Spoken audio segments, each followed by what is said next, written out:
Good evening, good evening, good evening. Good evening, everyone. Happy Monday evening. We are live again this awesome Monday. What we're talking about, if you guys tuned in with us last week, we were talking about true intimacy in the marriage. We're going to give y'all a little bit to come on because it's going to be juicy tonight. Yes, juicy. Like I say, juicy. All right. So, I am Andrea Ramsey, and this is my husband, Arthur. Hey, y'all. Good evening, everyone. This is my sidekick. This is my king. This is my everything. So, it is just a blessing to be able to sit right here beside him. Well, I appreciate that, baby. We thank you for the flowers right there, and I would say the same about you too. As people are coming on, we might repeat this, babe. We've got some experience in marriage, and it doesn't mean that we're expert. We just know some things that we've learned from experience, and some of those things we could have learned if we'd have just been willing to, how can I put it, do it God's way in certain areas, but that's okay. We still here. Right. And one thing we want to emphasize is that, we want to tell people out there that even if you've been married, or you're planning on getting married, or you haven't given it thought, I just want to say this, that, you'll hear people say marriage, and we've probably said it ourselves, you hear people say marriage is really, really, really hard and difficult. And so, because of that, then, we don't want to portray it that marriage is really, really difficult. We're going to add this on to it. It's difficult if you don't allow God to assist you in it, okay? That's important. Now, if you let God assist you in a union or whatever the case might be, then you'll find out he'll always be there to assist both of you. And then when temptation, trials, and tests come up, because there will be trials and tests in a marriage, that's unavoidable. But we got good news. Even though you see them in marriages, then you got to weigh the temptation, trials, and tests with the rewards that you get when you with the person that God has blessed you with, or you're going through that. Does it make sense? So there are rewards that if you hang in there. And then sometimes, we want to make this statement too, that some of you have been married already and you've been through some bad deals. I mean, some turmoil, some real bad turmoil. Just if you would ask you, don't let the turmoils that you went through in your past keep you from still experiencing the rewards that you could have in a marriage, okay? Absolutely. Because there's some people out there that, that could help you live, or you could live with somebody and get married to somebody and you still have a rewarding life. God's not going to punish you and put a sentence on you that because your marriage didn't work at first and you will never be happy again in a marriage. God's not going to do that. Some marriages are in turmoil, and some marriages don't make it, and all according to individuals, and God knows that, baby. Absolutely. So don't be discouraged. Don't feel, well, I got a divorce, so as these two people are talking, then they're going to bring up some things that I didn't do right, and so I don't want to feel condemned again. No. We all are here to grow, okay? So if we say something and you find out, yeah, I should have did that, or, we're not here to make you feel bad or condemn you. We're just here to reimburse, encourage you that, hey, you messed up, or somebody messed up. You still in life can be happy if between you and God to where you want to have a spouse, okay? Yeah. So we just want to make sure we make that plain. We're going to make sure we say that off and on, that, because people go into marriages thinking, oh, well, it's going to be all difficult, this and that. A lot of people say, I'm not going to do it. I don't want to go through all this. And people can be discouraged. No, when people say things like that, they're just trying to tell you that it takes effort on both parts. There it is, to make it work, okay? So when you know that, then it's a little different, okay? Yes, yes.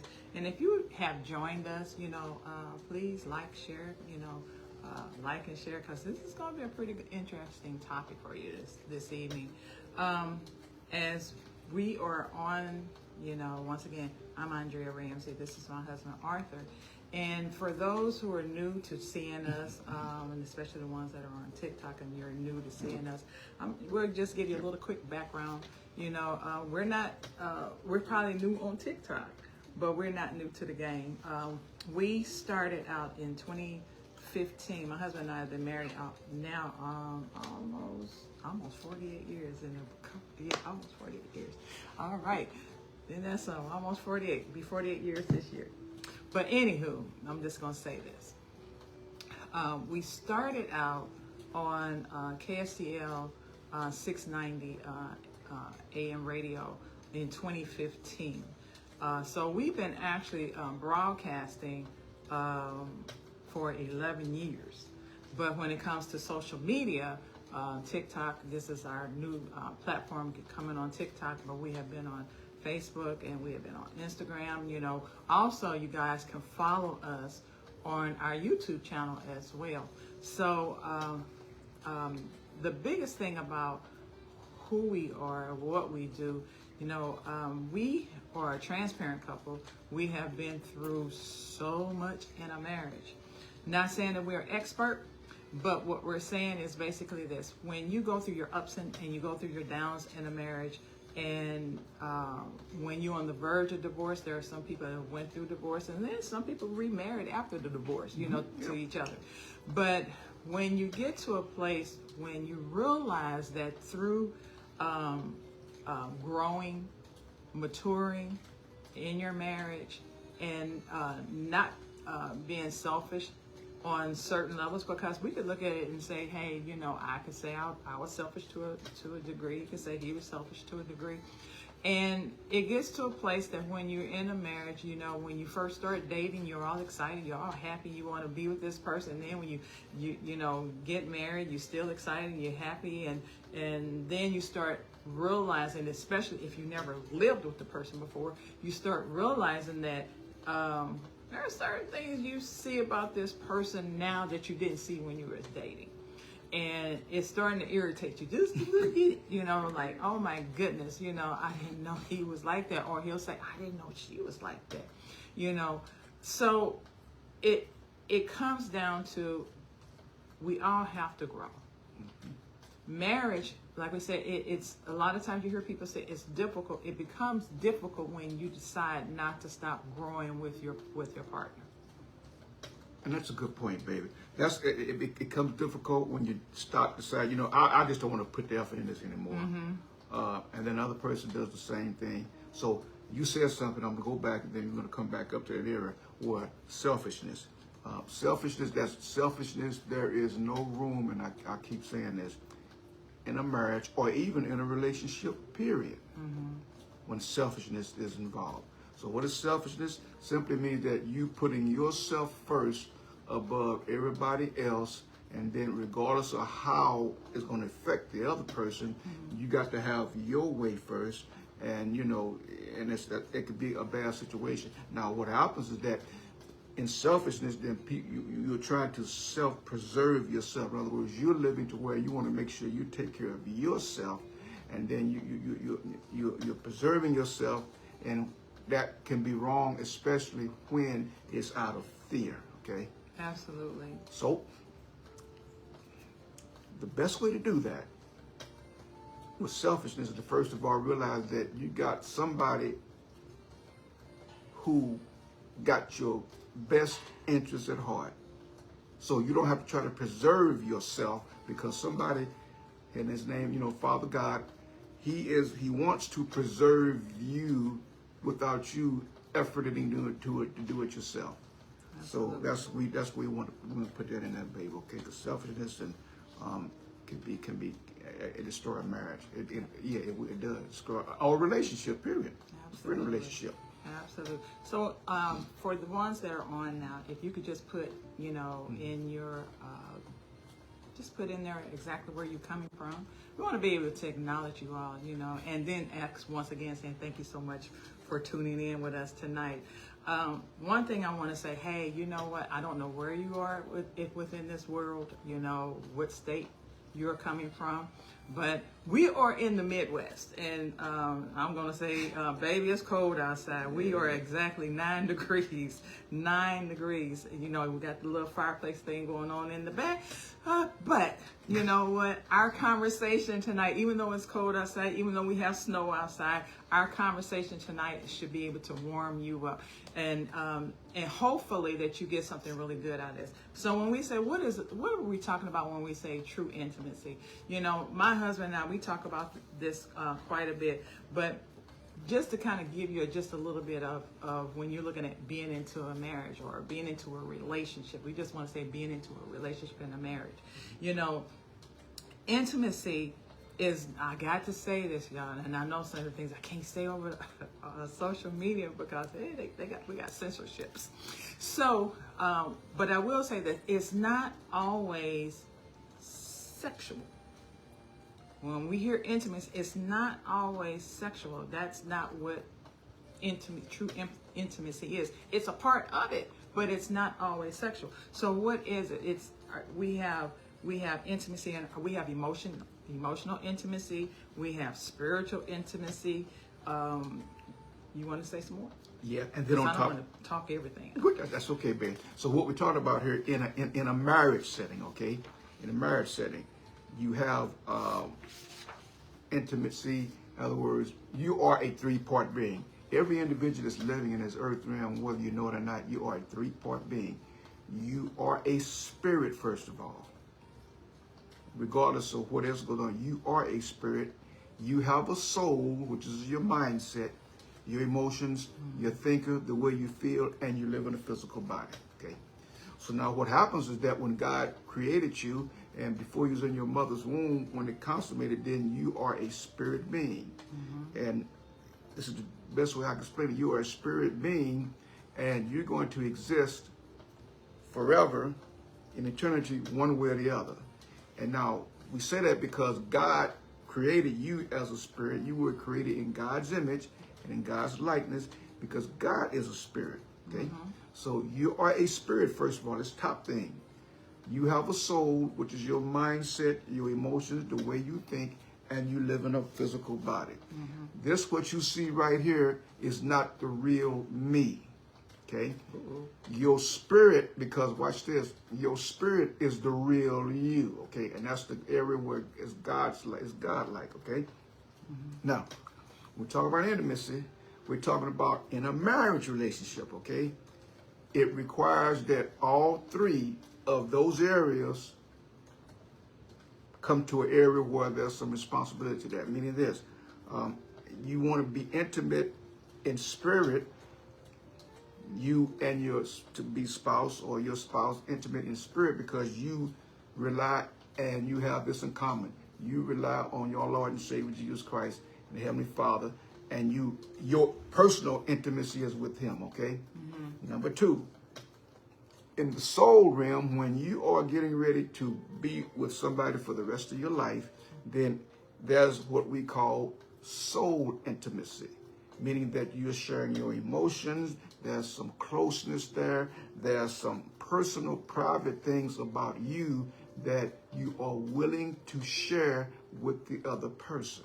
Or you should be able to share it. Not all of us, I just want to interject, not all of us are able to share those most personal things. We want to be able to share those things, our thoughts, our fears, our joys, our struggles. We want to be able to do that, but then there's sometimes we don't do that. And y'all listen, sometimes we don't do that because we become fearful of being judged. You know, if whatever it is that has transpired in your life, in your past, or whatever that you have been through, if it's been trauma, whatever the case may be, you know, there are times where you want to be able to be emotionally intimate with your spouse, but I can't be emotionally intimate with my spouse because I'm still dealing with some things, and I'm really afraid of whatever I tell him or whatever I tell her, it's going to cause judgment. So it'd be to the part where at one point in time, you're going to bring this stuff back up in my face. And it shouldn't be that way. It should be to the place where if we started out in our relationship, and this is before we got married, we started out as friends, we started talking, and we started, sharing some things. We beginning to start understanding that person, or feeling this person, learning that person's love language. They know your love language.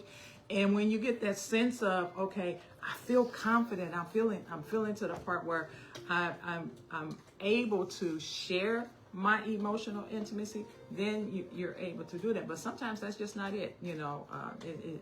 Unfortunately, I wasn't able to share my emotional intimacy with him in the beginning. And you could say that when you do that, are you deceiving the person? Are you deceiving them from because you're not sharing that part? You could say it could be a little deception, but then it's also a part where you don't mean to deceive.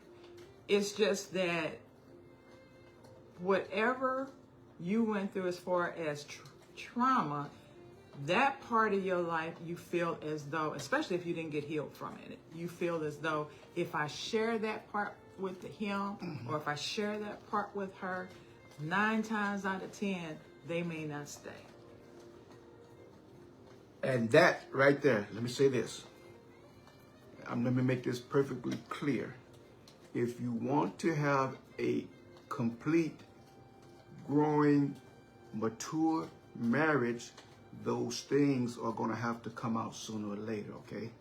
See, so now what happens is that's a lot of times we say, well, I'm just going to we mean to do the right thing because we want to be married. And that's good, baby. We want to be married because some people don't even want to get married, but still they want to, do what married people do. No, just let me closer. That's why growing in intimacy with your spouse or is a growing process. And those things that you feel, the marriage will never be complete, or it won't ever be, you won't get the results if you're not able to share your most intimate feelings or hurts with that other person, and then the other person being able to receive that. That's why marriages don't work sometimes, because there's some things that the other person want to share with you, but because of a reason, maybe you was in trauma or some other things that might have happened, they won't share because they are afraid and they are fearful that they are going to lose you. And if you start a marriage like that, that's not really a good foundation. Those things need to come out early. Absolutely. See? Absolutely. It saves you heartache at the end. Exactly. It truly saves you heartache at the end. So what is the intimacy part in the relationship? We have the emotional intimacy. We have the spiritual intimacy. We have the physical intimacy. We have the intellectual intimacy. And why do we need these? What is so important for us to have these? So we're going to give you what's so important. Trust. You got to have trust in the relationship. Security, unity, and then you have to have that emotional and spiritual safety. Okay. So now when you mention that, that's what God said. When God said he created, he pulled Eve, he pulled the rib out of Adam and then made a woman. This is what Adam said. Adam said, wow, I'm just paraphrasing, okay? She shall be called woman because she came out of the man. Now, then Adam said, this is bone of my bone, flesh of my flesh. A man shall leave his father and mother and cleave unto his wife, and they shall no more be two, but one, meaning in union with one another, going in the same direction. And he meant, baby, for them to be intimate in union in their bodies, in their spirits, and in their soul realms. But we got to remember something, that when he did that, man was created. They were in an area where they had glorified bodies. They were in union with God, first of all. See? So now, It is a must. And I know people say, well, I don't have time to do that. No, it's a must. If you don't share your intimacy and you don't share the things that you went through and the things that really, really hurt you, if you're not able to share those things and the other person is not able to receive those things, then that is something that needs to be dealt with really in the beginning of the marriage. See? Now what happens is that people get married and then they find out about the woman or the man or woman, and all of a sudden, what, you didn't tell me that? But that takes time. That's why that can be done in what we call the engagement stage of it, to where you really, really get to know that person. You get to know how they act when they're mad. You really, really get to know how they act when they're happy and when they're sad, and then those things come out. Then you say, okay, that person not really. Oh, I married this woman. She's a beautiful woman, but wow, she can be testy. You know, she don't. So basically, you know, you want to see all 4 seasons. You know, we got 4 seasons that we go through, you know, in life. You know, we got spring, summer, autumn, winter. In a relationship, you want to see all the seasons. You got to see all the seasons. You got to see, just as he said, you got to see the happy side, the sad side. You got to see the sides that you really, or to the part where you're like, man, I just really didn't know this person was really like that. Woo, why didn't I see this in the beginning? You want to be able to see all those sides before you walk down that aisle or before you stand in front of a judge, whatever it is that you're going to do. You want to be able to see those sides, and it gives you that opportunity to say, hey, you know what? I can get through that part. Or if this is just not the person, this is, you know, we're both not in alignment with one another, then, okay, I could move on. But at least you get to see the seasons.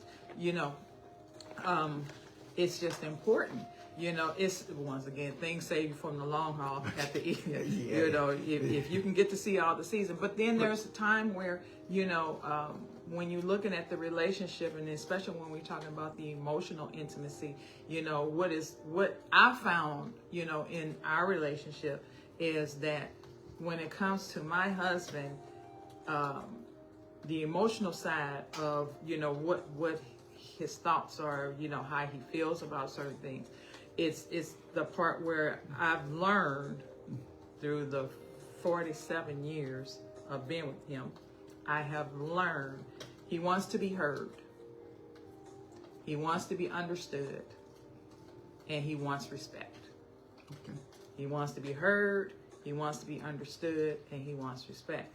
And sometimes when it comes to us ladies, I have to say, we could be some selfish people, you know, because it becomes to the part where we want things our way. And, you know, if you're not careful, it's okay to want certain things your way, but if you're not careful, if you're putting all your thoughts into just you all the time, then it gets to a place where they feel they'll get a little reserved, and they'll start kind of pulling back a little bit and looking at it to the part where, you know, my husband said, you really don't understand me, or you don't want to understand me. You know, you're really not listening to me, or you don't want to listen to me, you know. But then when we do something totally opposite, then I come to find out with him, you know, it becomes, you didn't respect me.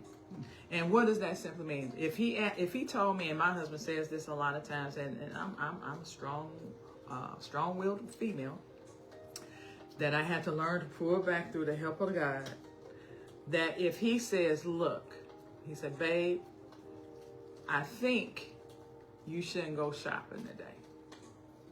Well, shopping was my relaxation. It was my cure-all, you know. If I'm not happy, I'm going to go shop.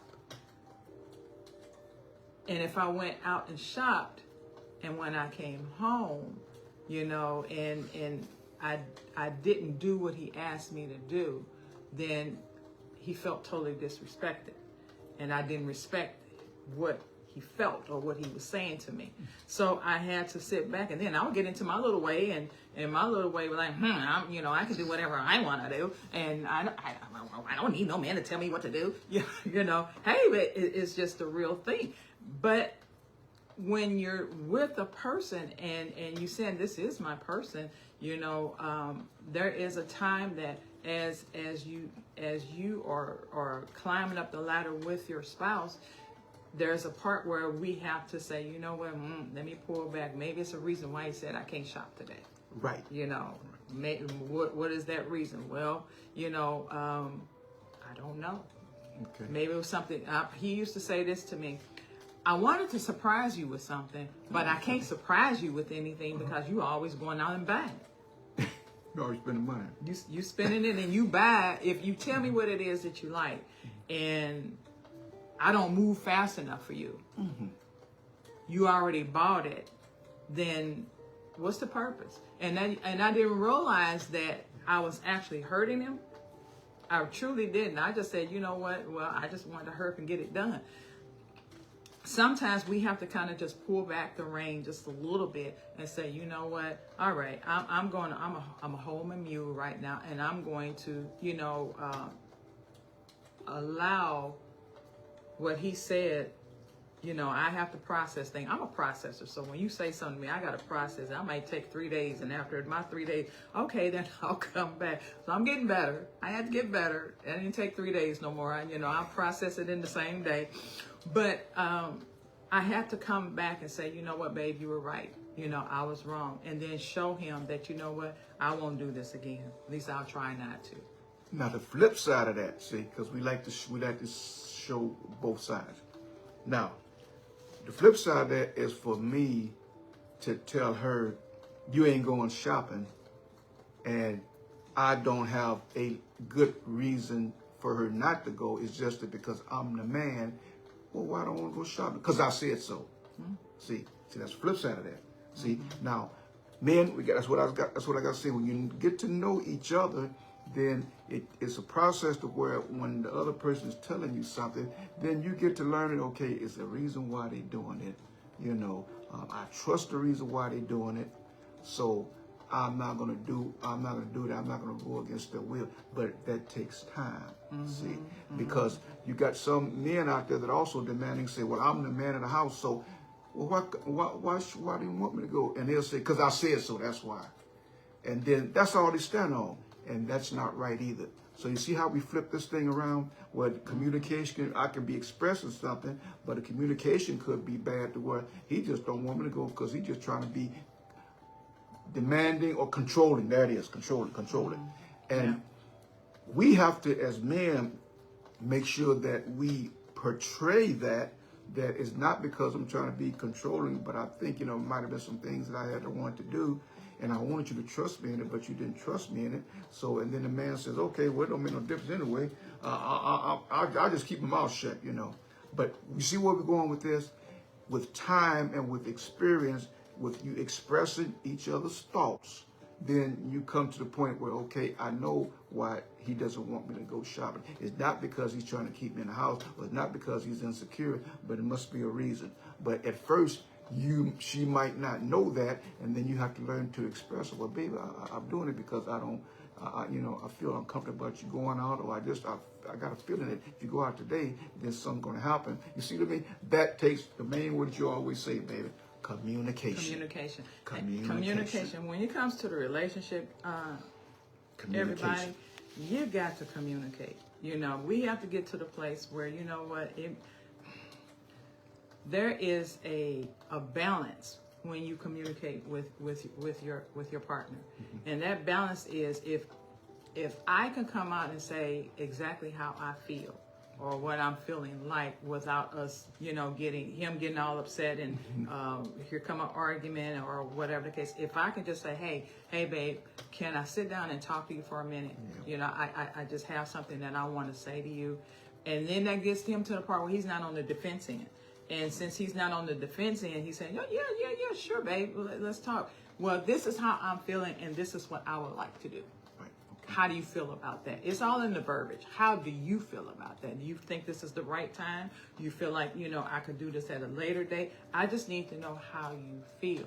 And I started realizing that when I started coming to him in that way, it became easier in our relationship. Now you're looking at a couple right here and they say, oh yeah, you're right. You're looking at a couple right here that, you know what, I could say we've been married almost 48 years. But there was a time, now just saying, you know, there was a time that this marriage is not nowhere how it is today. This marriage used to be terrible. We didn't start out terrible. We started out, you know, all lovey-dovey and all those things. Then all of a sudden, you know, the honeymoon stage, the honeymoon stage has started changing. You know, you start having kids, when the kids come. And we're going to talk about all of those things because there has to be a balance even when the children comes. Because when the babies come into play, it becomes where it's me and him, and then all of a sudden you got kids. Now you're shifting, and when you shift, you have all your time now is to nurture this baby. And as you're nurturing this baby, sometimes, and ladies, you all probably know it, you know, you've been there already. Sometimes when you're doing that, it kind of pushes the spouse away. And when it pushes the spouse away, then there's a little resentment that he may have because you're spending all this time for this baby versus you've taken that time to spend with your spouse. And once again, we have to learn how to balance those things. You know, when we start having children, those things happen too. So looking back in time with that, you know, we also separated. We separated twice in our marriage. The first time was just a couple of months. The second time when we separated, we separated for a few years, you know, 7 to be exact. When was it, 8? Somewhere in there. We've separated for a long time. Then we were to the part where coming back together, things were not going very well, you know, because we had so much time lapse. I still felt that he didn't understand me. He didn't understand me. I didn't understand him. And it came to a part where now I was broken. He didn't know how broken I was. I had trauma. He didn't know all the trauma until I started pouring it all out. You know, and now he begins to see, oh my God, now I see why we having such a terminal marriage, because this girl is, whoa, man, she got a lot of stuff going on. But I needed a healing. I needed to be able to voice myself. I needed to be able to let him know that, you know what, I'm grown, but I'm crying inside. I'm having these feelings that I shouldn't be having. You know, I'm having these mental breakdowns. Not saying that I was mentally challenged or anything, but I was mentally going through some things, and you know, it was dealing with my mental health and all of those things. So when you're looking at, okay, how are we going to be able to come out of all of this? You know, I'm gonna have to really say this. It was by the grace of God. We were even in the part of getting ready to divorce. It was still by the grace of God, because he saw the potential that we both had together. He saw that, you know what, yes, there are some little things going on, but there's a part that has to grow. You know, we've watched our children grow, but as you're watching your children grow, you have to see your relationship growing as well in a healthy way. So in the aspect of that, see, she mentioned about we were separated, and then getting back to the emotional part of the marriage. See, that's where, you know, we talked about you have to grow intimate in the emotional state.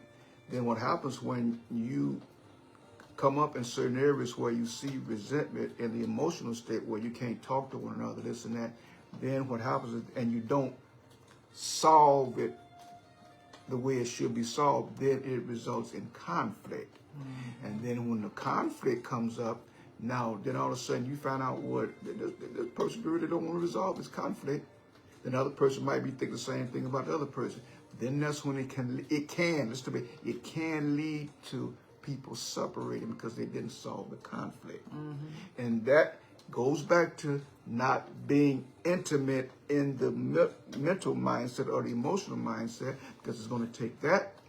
And then in that aspect of that part, then it comes in an area where it affects to where you could be intimate sexually, and then you start losing that because of the intimacy and the mindset that has been broken. Is everybody seeing this? Mm-hmm. So that's why all three of them, they got to be together to the point where you got to be in union with one another, and in each step where there's complication, God is able to come in and heal that. The only way our marriage is still here today is because she said she wanted ready to get divorced, and I was thinking to myself, well, I tell you what, Lord, I don't need to go through all this now. I mean, I don't deserve all this. That's what I said. I don't deserve all this now, Lord. What you gonna do here? Because I've done this, I've done that, and she don't want this no more. So now, what we gonna do, Lord? And I always say this, is that I had to come to peace first of all. Lord asked me a question. I know it was him. He says, if she didn't want it anymore, would you be okay? And when he asked me that, then I had a long pause. See, I did. And then I said, yeah, Lord, with your help, I would be okay. And this is what he said. He said, that is what needs to be established with two individuals, is that if the other person definitely don't want it, I'm going to still be okay with you. You're going to be okay. But now watch this. When I came to that conclusion, then all of a sudden I was able to say, okay, he told me now, and you're going to stop trying to quit so much as far as trying to change her or, and this and that. You got to back off, and then I'm going to work with you, see? And that's when things start kind of coming back in line, see? I had the security first that, hey, I'm going to be okay. I'm going to be okay because sometimes people, they don't want it. But I had that peace. It was that inner peace with him, the intimacy with him that time that I needed. And then when I had that intimacy with him, then I asked him, I said, Lord, I mean, she don't want it no more. Then, I guess I need to fall through. He said, no. Then this when he said, no. He told me, he said, no, you don't do this unless I tell you to do it. I said, oh, Lord Jesus. Because he's seen the potential with me and her. He was working it out, but I had to trust in him. People, we don't, that's the only way we know that in a bad relationship, in a bad marriage that's getting ready to break up, if he sees potential in both of you, he will come in and deal with both of you individually so that then you can start coming back together. That's the only thing I can see. We're not going to sit up and, that's how it happened. It was supernatural. Absolutely. I'm serious. It was. You have to say it was supernatural. It was supernatural. It was supernatural. Oh man, and the thing about it is that you don't realize is when you have kids, one thing your children want to see their mother and father together. They do. We can't sugarcoat that. They really do. Sometimes that happens. They get that, and sometimes hey, the mom and dad still have to part their ways. But even when you part ways with your children, I want to say this, it has to be to the part where you still show a healthy relationship for their kids' sake. Okay. It has to be a healthy relationship. Y'all may not be able to get along, but let's at least try to get along for our children's sake. Let's at least try to do it for our kids' sake.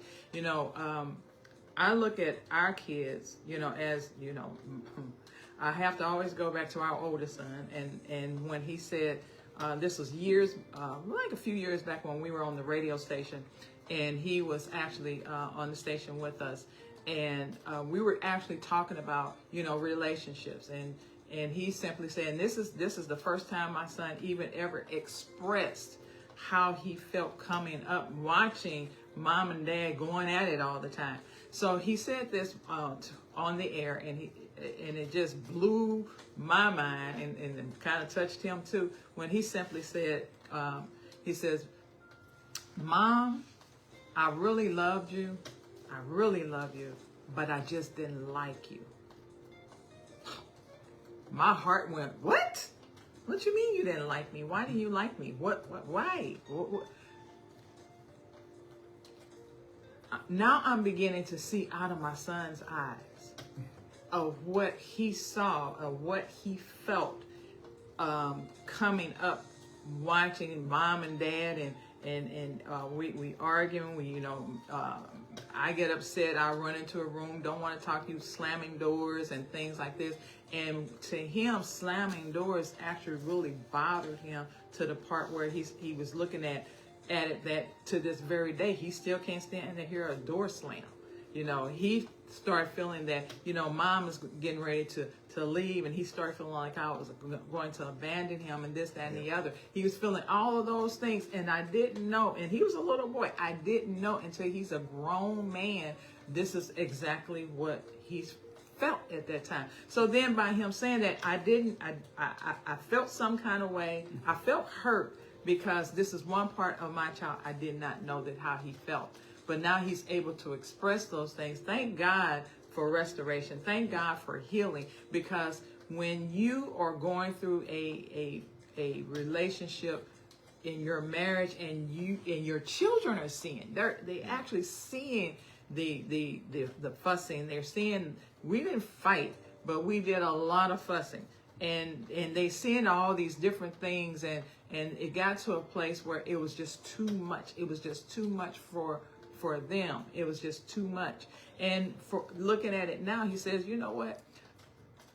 I thank God that I had the strength to even go to the Father to help me to overcome what I felt as a child growing up in the household with you and Dad. So you see what we're talking about here? It goes. We got so much time we're going to be dealing with this situation because it comes at different angles. See what you do. Watch this. What you do, and your kids are younger. What you do during that time as they grow older, don't think it can't affect them. It does affect them. It affects them. And then sometimes they might be silent for a while, and they holding all this information in and all this turmoil in. So that comes back to in a relationship. A lot of times what happens is people will be going through, they'll be struggling, then they'll say, okay, well, I got to think about me. See what I mean? I got to think about me, okay? You know, I can't go through this no more. You know, I got to think about me, see?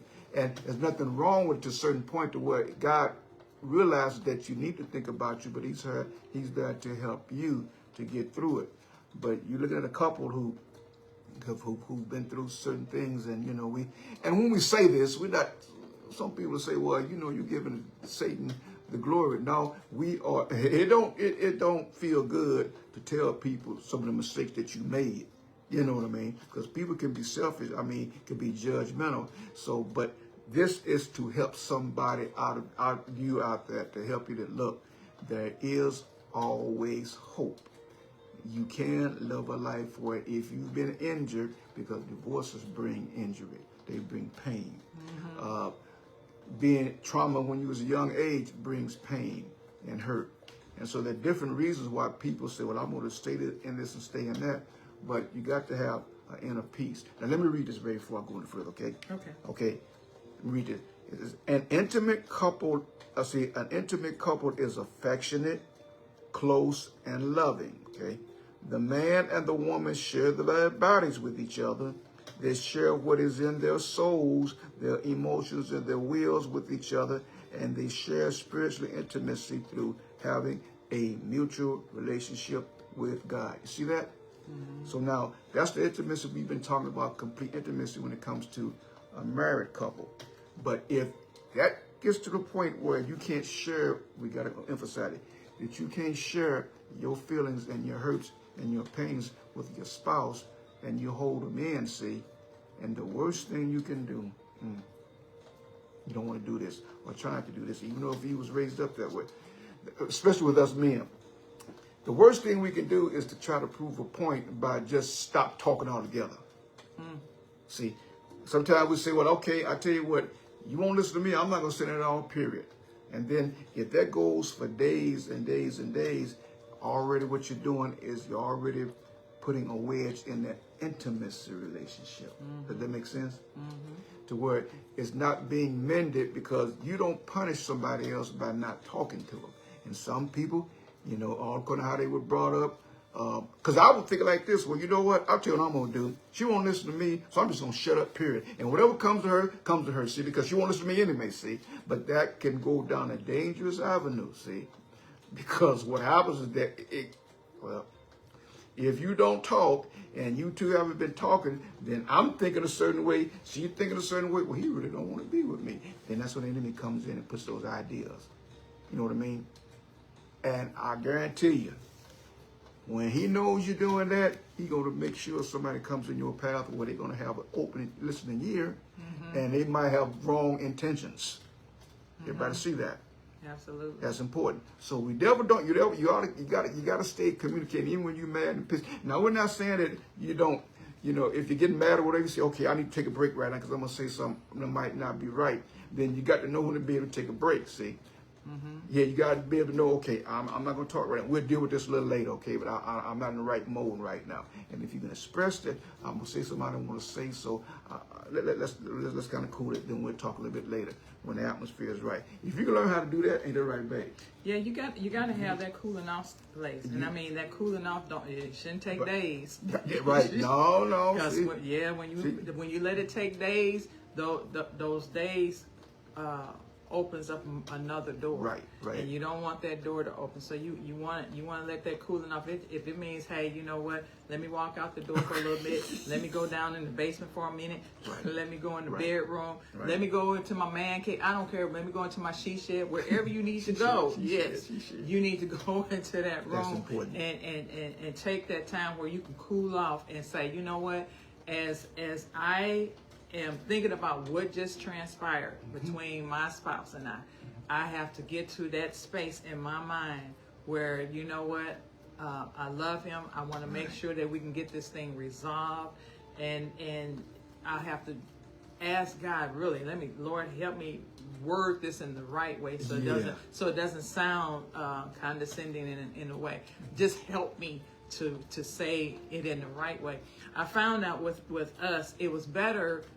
Especially when we got back together, it was better that we talk instead of waiting, because when we waited, it just caused us to be more angry. It just caused us to be more angry. We just said, you know, nothing's going to be resolved, and you know, so you want to just take that little cooling off period for that moment, and then come back in that same day. Where the temperature gauge, your temperature gauge has come back down to a level state.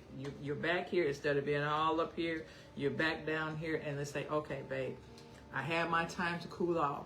You had your time to cool off. So let us talk. You know, let us be able to say what we need to say without our temperature gauges rising back up. So the way it is now. I laugh at it now, but you know, we can be upset, and then we come back, you know, a little bit later on. Then I say, "I love you."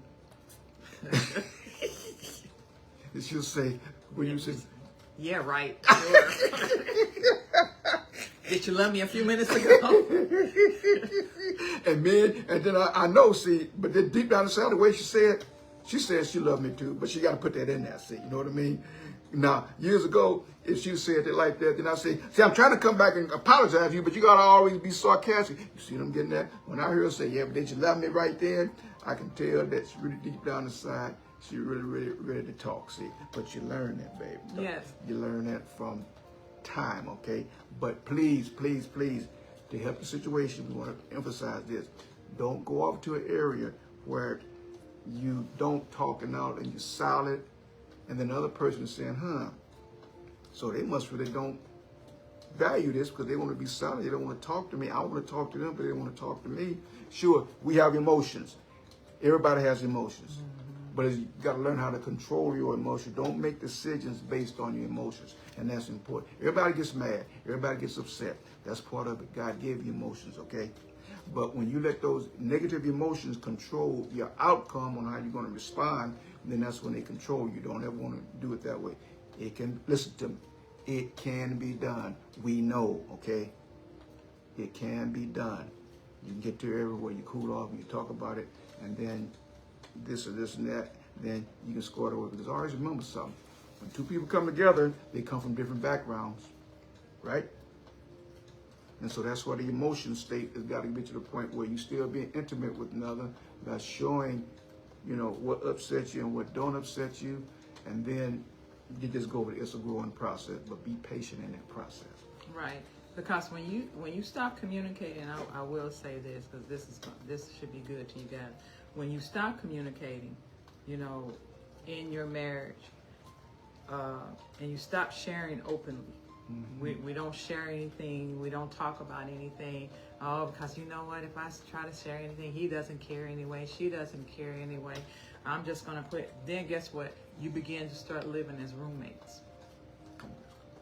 As roommates, right? As roommates. You're not living as husband and wife now. You're just tolerating each other. We're living as roommates. And I remember them days. You know, you're not that person's partner. Right. We're just roommates. You say you remember those days? I remember them days. Going to work, coming home, and look at us, you look at me like, yeah, me too. Yeah, right, like okay. And or you're going to the other room, and you don't want to be bothered with that person, or then when it's time to go to bed, you get on your side of the bed, you turn, you touch me. Don't be fooled. That sets the atmosphere in your household. Yes. Yeah, if somebody comes in there, they can tell. They can tell. See, something not right in here. See, because there's some tension there. There's some tension, especially in with your children. I'm sorry.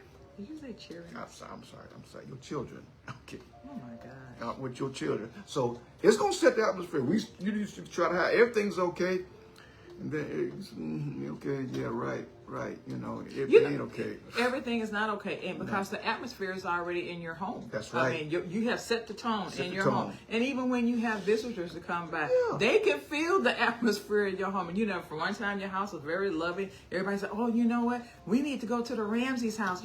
Everything is all this, that, and shoot, folks all of a sudden, now I don't want to go over there. No, they got too much going on. We had friends to come over. I mean, close friends, and they'd come over, and they knew. They could tell that me and her had been in an argument. They could tell. They say, "Okay, well, maybe she come back a little later, or whatever it is. Man, you ain't got to come back. It's all right." And then she'll say, "Yeah, right." Yeah, right. See, them days, and the reason why God allows us to remember them days, because them days weren't good. They weren't good. They were not. They weren't good. So what are we saying, guys? We're saying this. Yes, you're going to have some ups and downs in your relationship. Yes, you're going to have some disagreements in your relationship. Yes, you're going to, feel a certain way at a certain time. But there's always a brighter side. Yeah, that's a good way to put it. It's always a brighter side. That's a good way to put it. It's worse. I used to hear my mother say, "Trouble don't last always." Right. And that is so much truth to that. It doesn't last always. It's a brighter side. So when we look at that brighter side, what is that brighter side? God has always gave us hope. He's never turned his back on us. But when it comes to us as people, what we have tended to do is we allow our emotions to override what God is trying to say to you. And he's always talking. Sometimes people say, I don't hear him. Well, when we are so distracted and we're so busy and we got so many things, well, you know what? You're not going to hear that quiet, still voice at that point in time. You just won't hear it because you got so many things that you allow to be in your way. But the moment you take that quiet time, the moment you say, "Okay, Father God, I know I can't do this by myself. I know I need your help. I need you to show me, to help me to be a better wife, to help me to be a better person toward my husband, to help me be able to hear you clearly on what is going on with me at this particular time where I need for you to come and heal my wounds." He always comes through. He always comes through. I want you all to be encouraged. He always comes through. He says he never leaves us, nor he will forsake us.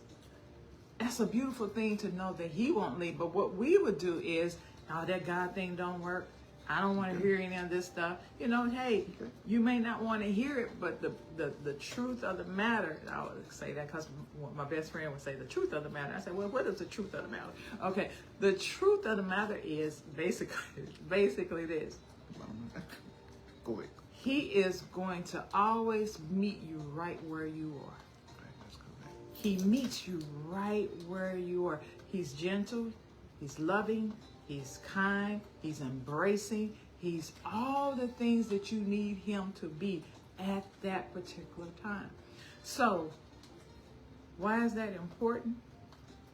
I found out that in our marriage, we needed more God in our marriage instead of having more self in our marriage. Exactly.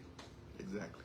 We needed more God into our marriage instead of having more self in our marriage. Because when you have more self in your marriage, what happens with the self is trying to have gratification of itself. It cannot be fulfilled by itself. It's pulling onto things. It's pulling. And then when it comes to your spouse is not giving you what you are asking for that person to give. As a woman, we're looking at, I want my husband to be my protector. In our marriage, I start feeling he's not my protector. I wanted to feel safe. In our marriage, I start not feeling safe. I wanted to feel loved. In our marriage, I started not feeling loved. And we have to realize that instead of pointing a finger, and I could go just like this, it's your fault, it was you, it was this, it was that. I could just keep going, you. But see, my finger is going like this. Y'all see, I have a pointer. It's going like this, so I'm pointing straight at him, but then my thumb is pointing straight up at God. It's three sides to the story. It's my side, it's his side, but at the end of the day, it's God's.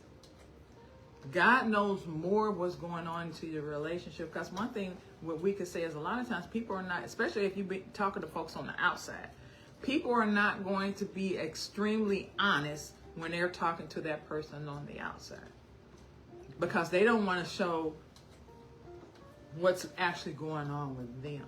They want to portray this person is actually not the better person. This person is the reason why I do what I do. We have to be very careful with that. We have to be extremely careful on what we are telling other people. Because we talk about intimacy, because you could be intimate in intellectual conversation with someone else and you're telling them about your relationship with your spouse. You got to be very careful, because everybody is not going to be on your side when you're talking about that person at all. Everybody's not going to be on your side. They want to hear what is going on. Oh, I knew something was going on in your marriage. I knew things weren't right. They want to hear those things. But a lot of times they don't want to give you the solution. They're saying, hey, sister, let's sit here and pray together. Let me pray with you that God will help you and open your heart, that you'll be able to forgive whatever done happened. A true friend, true friend would tell you where you wrong. Oh yeah, that's a true friend, yeah, would tell you where you wrong. So always remember that, and they'll do it out of love. That's important. That's important. It's how you say something can come across to a person. You can be right, but if you say it in the wrong way, that makes the whole thing seem like what you was saying was wrong. That's important. That's important. So, babe, we're almost out of time. We're almost out of time. We love you both. All of you out there, okay? Yeah. I'm talking about when I say both, maybe couples are listening to us right now. How can you love us? Because the love of Christ is within us, and we don't want to see you suffer. We want to see you get through those things. And we love you individuals also who are out there. Because if you're hurting, then still, God is a restorer. He's a healer, regardless of what you've been through. So we hope that you will continue to stay with us and just listen to what we have to say. And we pray that it will be, you get to the point where, you know what, this was successful anyway. I'm glad I listened because it's helping me. That's important. Absolutely. So if you want to know a little bit more about us, please, oops, I'm sorry, it's TikTok. If you want to know a little bit more about us, kind of list of time, go to our website, which is www.thebodyofchristcc.org. You'll find out more about my husband and I. We thank you so much for tuning in tonight. We love each and every one of you guys. We will see you all next Monday, God be willing. You know your time is valuable. But we thank you for joining us, and because of that, we want to speak right now over your lives. Father, in the name of Jesus Christ, we thank you for those who have joined us, and we ask you to intimately speak to them and let them know your presence wherever they are or where they are in life. In Jesus' name, amen. Amen. You guys be blessed tonight. Bye-bye. Take care.